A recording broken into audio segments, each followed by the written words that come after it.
안녕하세요. 성경 쉽게 읽어주는 라니입니다. 네, 여러분, 오늘은 출애굽기를 읽을 거예요. 제가 창세기 1장 읽을 때 이 빨간 옷 입고 있었거든요. 그래서 뭔가 또 출애굽기 1장 읽으려고 똑같은 옷 입었어요. 자, 우리 출애굽기에 대해서 제가 간단하게 잠깐만 부연 설명 조금 드리면요. 이 출애굽기를 적은 사람 저자가 모세래요. 그리고 이제 기록 장소는 시내산이고요. 그 다음에 이제 기록 대상, 이 책을 이 사람들을 위해서 쓴 거죠.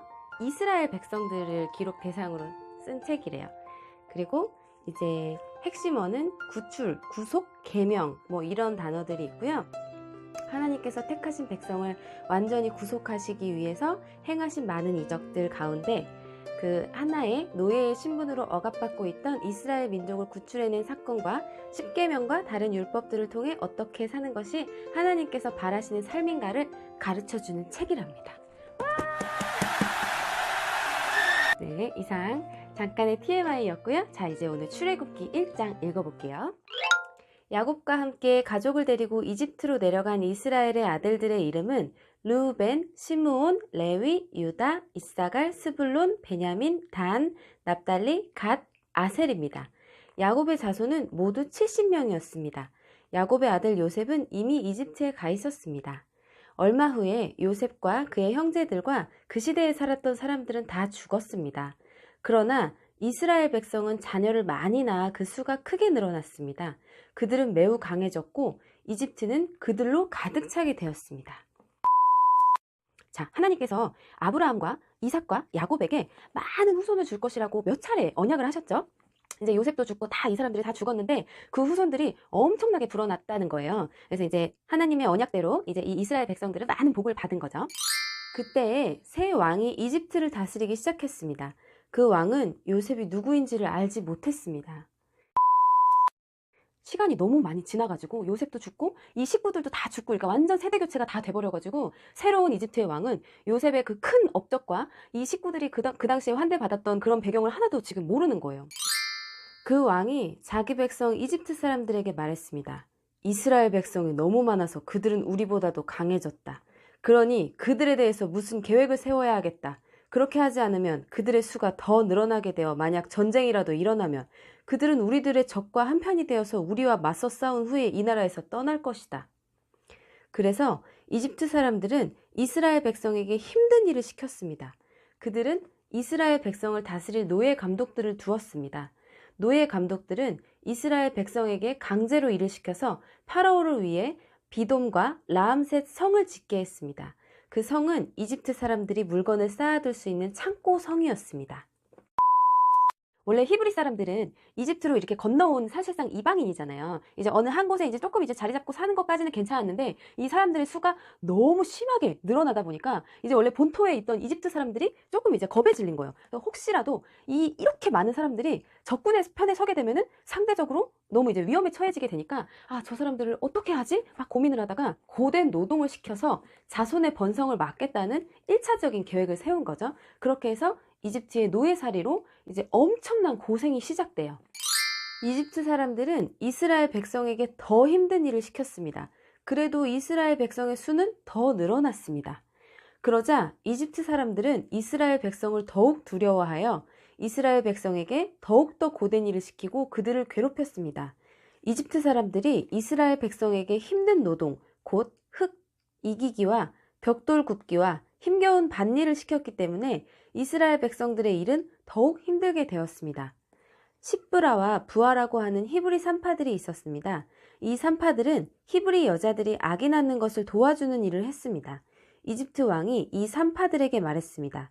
히브리 여자들이 아기 낳는 것을 도와주다가 분만대 위에서 잘 살펴보고 만약 아기가 딸이면 그 아기를 살려주고 아들이면 죽여버려라. 하지만 그 산파들은 하나님을 두려워하는 사람들이었습니다. 그래서 그 산파들은 왕이 명령한 대로 하지 않았습니다. 그들은 남자아이들도 다 살려주었습니다. 그러자 이집트 왕이 산파들을 불러서 말했습니다. 왜 이렇게 하였느냐? 어찌하여 남자아이들을 살려두었느냐? 산파들이 파라오에게 말했습니다. 히브리 여자들은 이집트 여자들보다도 훨씬 튼튼합니다. 그래서 히브리 여자들은 우리가 도착하기도 전에 아기를 낳아버립니다. 하나님께서는 산파들에게 은혜를 베풀어 주셨습니다. 이스라엘 백성은 계속해서 수가 늘어났습니다. 그리고 그들은 더 강해졌습니다. 하나님께서는 산파들이 하나님을 두려워하였으므로 그들에게도 자손을 많이 주셨습니다. 파라오가 모든 백성에게 명령을 내렸습니다. 히브리 사람들에게 남자아이가 태어나면 그 아이는 나일강에 던져버려라. 하지만 여자아이는 살려두어도 좋다. 자, 파라오가 1차 작전을 실패했죠. 그러니까 중노동을 시켜서 너무 이제 남자들을 힘들게 해서 아이를 못 가질 거라고 생각을 했는데 그렇지 않았어요. 되게 힘든 건 힘든 거고 아이들은 계속 탄생된 거죠. 그래가지고 이번에는 아이를 받는 그 전문직을 가진 여성 2명에게 아이를 받을 때 남자아이면 그 자리에서 죽이라고 하는데 이 여자들이 히브리 사람들이었어요. 그러니까 히브리 사람들은 하나님을 되게 경외하는 사람들이었기 때문에 하나님이 두려워서 차마 그 갓 태어난 아이를 살인을 못한 거죠.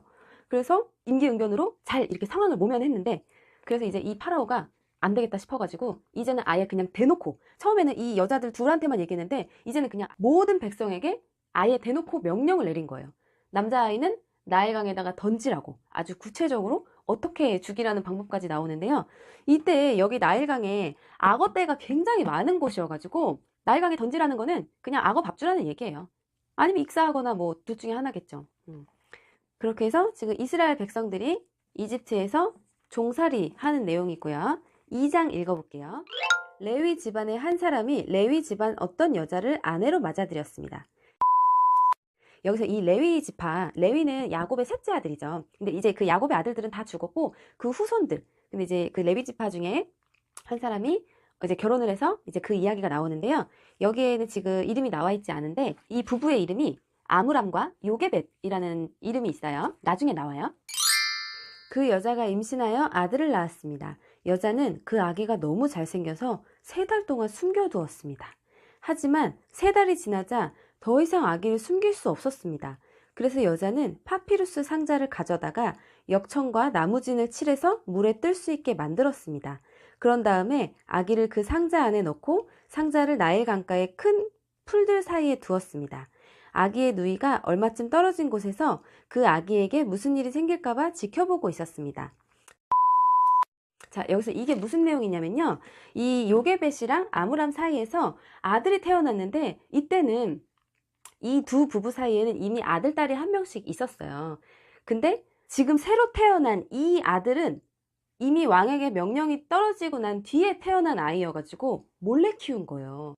아, 그렇잖아요. 아무리 나라의 법이 그래도 어떻게 자기 자식을 이렇게 버리기가 쉽지 않잖아요. 그래서 몰래 이렇게 키우다가 이제 자꾸만 울음소리가 커지고 더 이상 몰래 키우기가 힘들겠다 이제 판단이 돼서 아기를 나일강에 던지기로 했는데 대신에 갈대나무로 이렇게 조그마한 광주리를 만들어가지고 거기다가 막 방수 처리를 해가지고 아기를 그 이렇게 광주리 안에다가 아기를 넣고 이렇게 뚜껑까지 덮어가지고 강에다가 띄운 거예요. 근데 여기에 이제 미리안이라는 딸이 있었어요. 근데 그 딸이 한 10대 소녀였어요. 그래서 너의 동생 좀 이렇게 잘 지켜봐 달라 이래가지고 그 땅이 강가에서 그 광주리가 떠나가는 거를 계속 봐주고 있었던 거예요.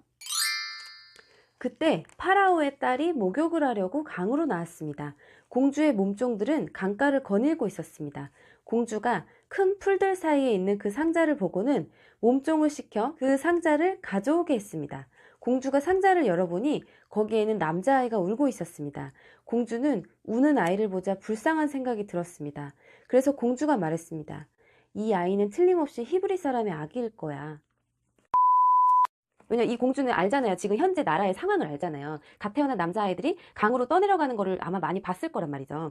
그런데 이 바구니에 담겨진 아이를 보고 이 공주가 되게 불쌍하기도 하고 되게 너무 이 아이가 사랑스러웠던 거예요. 그리고 또 마침 이 공주는 아이를 못 낳고 있었어요. 그러니까 남편 사이에 아이가 없는 상태. 그래서 이 잘생긴 아이를 내가 입양해야겠다라고 결심을 하게 돼요.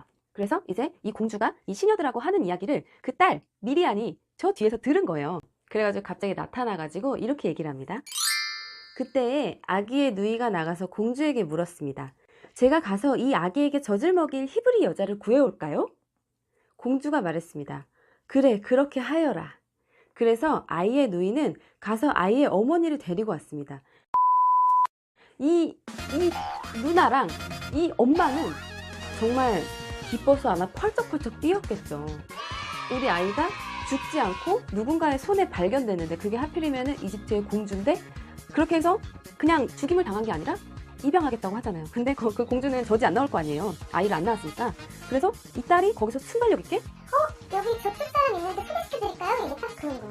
그래서 공주가 또 흔쾌히 그래? 그럼 너가 소개시켜줘. 이랬더니 얘가 엄마한테 가서 엄마 막 이렇게 됐어. 그래서 사정 막 이야기해가지고 공주한테 딱 엄마를 데려간 거죠. 공주가 그 여자에게 말했습니다. 이 아기를 데려가서 나를 위해 젖을 먹여주면 내가 그 삭슬 주겠다. 그래서 여자는 그 아이를 데려가서 젖을 먹였습니다. 아니 이거는 진짜 너무 심한 은혜와 축복 아닙니까? 진짜? 아예 아기를 그냥 목숨만 살려줘도 너무 고마운데 젖을 먹이는 대가로 돈까지 받아가면서, 그리고 이제 이 아이는 이 공주의 아들로 입양이 되는 관계이기 때문에 군사들이 함부로 어떻게 할 수도 없는 아이가 돼버린 거예요. 그래서 무사히 이 아기를 안전하게 젖을 다 먹이고 한동안 엄마가 키웠다는 거죠. 너무 잘 된 거죠. 진짜 이 가족들한테는. 아이가 자라나자 여자는 아이를 공주에게 데리고 갔습니다. 공주는 아이를 자기 아들로 삼았습니다. 공주는 그 아이를 물에서 건져내었다고 해서 그 아이의 이름을 모세라고 지었습니다. 세월이 흘러 모세는 자라서 어른이 되었습니다. 어느 날 모세는 자기 백성인 히브리 사람들을 찾아갔습니다. 모세는 그들이 힘들게 일하는 모습을 보았습니다. 또 어떤 이집트 사람이 자기와 같은 백성인 히브리 사람을 모질게 때리는 것을 보았습니다. 모세는 주변을 살펴서 아무도 없음을 보고 그 이집트 사람을 죽인 뒤에 그 시체를 모래에 파묻었습니다. 자, 지금 시간이 좀 흘렀잖아요. 이때가 모세가 나이가 거의 40대. 굉장히 너무 혈기가 좋았던 나머지 불의를 못 참고 홧김에 살인을 저지른 거죠. 이튿날 모세가 다시 나가니 히브리 사람 둘이 서로 다투고 있는 모습이 보였습니다. 모세는 그 중에서 잘못한 사람에게 말했습니다. 왜 당신과 한 핏줄인 사람을 때리는 거요? 그 사람이 대답했습니다. 누가 당신은 우리의 지도자와 재판관으로 세웠어?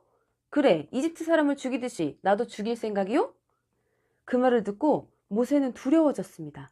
모세는 내가 한 일이 탈로 났구나 하고 생각했습니다. 파라오가 모세의 일을 듣고 모세를 죽이려고 찾아왔습니다. 그러나 모세는 파라오에게서 달아나 미디안 땅으로 도망가 살았습니다. 하루는 모세가 우물가에 앉아 있었습니다. 미디안에 7달을 둔 제사장이 있었습니다. 그의 딸들이 아버지의 양떼에게 물을 먹이려고 그 우물로 왔습니다. 딸들은 양떼에게 먹일 물을 구유에 채우고 있었습니다. 그런데 어떤 목자들이 와서 여자들을 쫓아냈습니다. 그러자 모세는 여자들을 도와 양떼에게 물을 먹여주었습니다. 자, 이거는 무슨 내용이냐면요. 이 모세가 도망쳐 나와가지고 미디안 땅에 도착을 했는데 어쨌든 거주지가 없잖아요. 계속 그냥 유랑 생활을 하고 있는데 우물가에 앉아서 이렇게 쉬고 있었던 거예요. 근데 이제 어떤 여자들이 와가지고 양떼에게 물을 먹이려고 막 물을 기르고 있는데 목자들이 와서 어이 저리 꺼져 막 이러면서 이제 여자들한테 막 이제 막대한 거죠. 그래서 이 모세가 또 혈기가 가득한 모세가 또 불의를 못 참고 나가가지고 그 여자들을 위해서 대신 싸워주고 이 여자들이 물을 기르고 양들에게 물을 먹이는 거를 다 도와준 거예요. 여자들이 아버지 르우엘에게 돌아왔습니다. 르우엘이 딸들에게 물었습니다. 오늘은 어떻게 이렇게 일찍 돌아왔느냐? 여자들이 대답했습니다. 목자들이 우리를 쫓아냈지만 어떤 이집트 사람이 우리를 지켜주었습니다. 그 사람은 물을 길어서 양떼에게 먹여주기도 했습니다. 르우엘이 딸들에게 물었습니다. 그 사람은 어디에 있느냐? 왜 그 사람을 그냥 두고 왔느냐? 그 사람을 불러서 음식을 대접하도록 하여라. 이 모세가 그 우물가에서 이 여자들을 도와주고 나서 계속 그 우물에 가만히 있었던 거예요. 여자들은 이미 집에 갔는데 모세는 갈 데가 없었잖아요. 어차피 집도 없고 뭐 딱히 뭐 직업이 있는 것도 아니고 그러니까 그냥 거기서 그냥 세워라 내워라 이렇게 있었는데 이 여자들이 집에 갔다가 아빠 오늘 누가 이렇게 도와줬어요. 근데 아빠가 그 사람한테 밥이라도 대접해야지 왜 너희들끼리 왔니? 어서 가서 모시고 와라 이런 거죠. 그래서 그 여자들이 다시 막 우물가로 가는데 모세가 그대로 있어. 그래서 모세를 다시 데리고 집으로 가는 거예요. 모세는 르우엘의 집에서 사는 것을 좋아했습니다. 르우엘은 모세와 자기 딸 십보라를 결혼시켰습니다. 근데 지금 20절과 21절 사이에 조금 생략된 내용이 있는데 그렇게 해서 이 딸들이 모세를 집으로 데려갔을 때 이제 막 뭐 이런저런 식사하면서 이야기를 나누었겠죠. 그런데 보아하니 왕족인 것 같은데 유랑 생활을 하고 있고 뭔가 좀 사연이 있어 보이잖아요. 근데 마땅히 어디 가실 데가 없다면 우리 집에서 머물러도 좋다 이제 이렇게 권유를 한 거죠. 그래서 모세가 루우엘의 집에서 사는 것을 좋아했다. 흔쾌히. 그래서 이제 같이 지내기로 했는데 거기서 루우엘이 자기 딸 십보라를 모세에게 결혼을 시켰다는 거. 십보라는 아들을 낳았습니다. 모세는 자기 땅이 아닌 곳에서 나그네로 살고 있었기 때문에 그 아들의 이름을 게르솜이라고 지었습니다. 게르솜은 나그네라는 뜻이에요. 세월이 흘러서 이집트 왕이 죽었습니다. 이스라엘 백성은 강요에 의해 너무나 힘겹게 일했기 때문에 신음했습니다. 그들이 도와달라고 부르짖었더니 하나님께서 그들의 소리를 들으셨습니다.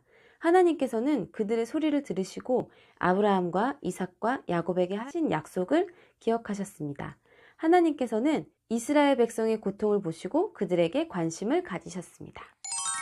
자, 오늘은 출애굽기 1, 2장 읽어보았거든요. 근데 여기서 오늘 내용의 핵심 포인트는 뭐냐면요. 이 모세라는 사람은 히브리인 혈통이면서도 이집트의 왕족으로 자라나게 되거든요. 그러니까 어린 시절에 히브리 사람 요게벳의 품에서 이제 아기 때 이렇게 키워지다 보니까 히브리 민족의 정신과 어떤 여호와의 신앙의 정신이 이렇게 깃든 거예요. 그래서 히브리인으로 태어나서 이집트 왕궁에서 왕자 교육을 받았잖아요, 모세가. 그래서 구속사의 맥락에서 보면은 장차 출애굽의 지도자로 키우기 위한 하나님의 계획과 그에 따른 훈련이었다고 보시면 될 것 같아요. 그리고 두 번째 포인트는 모세가 도망쳤던 미디안 땅은 팔레스타인 동남쪽에 있는 곳인데요. 모세가 도피한 곳은 시내산 부근이에요. 이것도 또 마찬가지로 하나님께서 모세를 이쪽의 기후와 지형을 숙지하도록 미리 보내셔서 훈련하신 거죠. 이렇게 출애굽을 하게 될 때 이곳에서 엄청난 일이 벌어지거든요. 그렇게 해서 오늘은 출애굽의 서막에 대한 내용을 한번 읽어봤고요. 자세한 내용은 그 이집트 왕자 애니메이션, 그게 그 출애굽기 모세에 대한 내용이거든요.